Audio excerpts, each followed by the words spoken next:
Chaîne spécialisée, électricité, industrielle. Cet article traite contacteur. Appareil électrotechnique destiné à établir ou interrompre le passage du courant à partir d'une commande électrique ou pneumatique.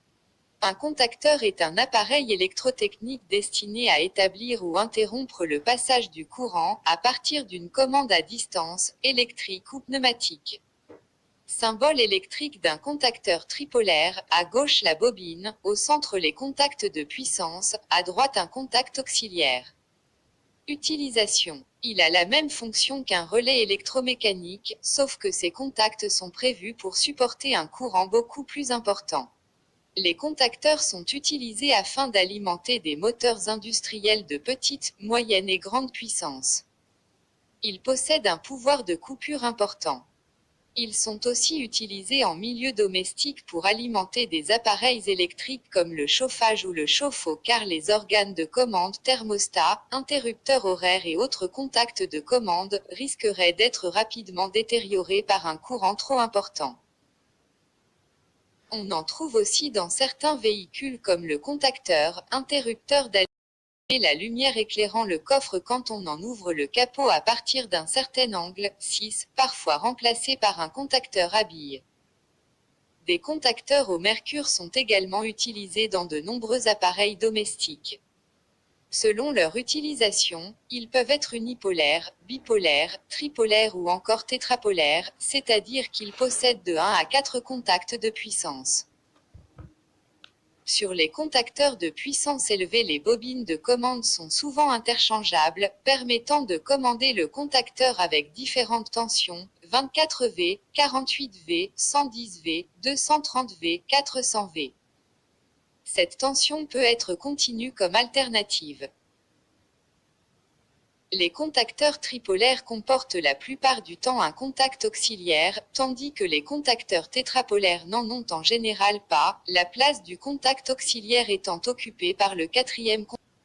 La différence entre contact de puissance et contact auxiliaire réside dans le fait que le contact de puissance est prévu pour résister à l'apparition d'un arc électrique issu d'un fort courant, à l'ouverture ou à la fermeture du circuit. De ce fait, c'est ce contact qui possède un fort pouvoir de coupure. Le contact auxiliaire n'est doté que d'un très faible pouvoir de coupure, ce dernier fait partie de la partie commande du montage dont les courants restent faibles face à la partie puissance. Ainsi, la seule différence qui existe entre un relais électromécanique et un contacteur est la présence ou non de contacts de puissance, pouvant établir ou interrompre de forts courants. 2. On peut considérer un contacteur comme étant un relais de puissance, ou bien un relais comme étant un contacteur dépourvu de contact de puissance. 2. Différents contacteurs. Contacteurs de petite puissance tétrapolaire.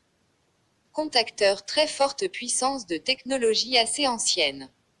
Contacteur tripolaire moderne. Cliquez sur une vignette pour l'agrandir. Chaque contact d'un contacteur est composé de deux parties distinctes.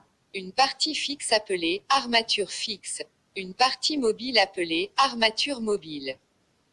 Lorsque la bobine n'est parcourue par aucun courant électrique, l'armature fixe n'exerce aucune attraction magnétique sur l'armature mobile.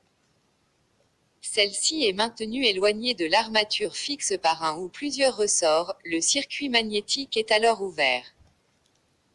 Lorsque la bobine est parcourue par un courant suffisant, l'armature fixe attire l'armature mobile et se colle à celle-ci, le circuit est désormais fermé.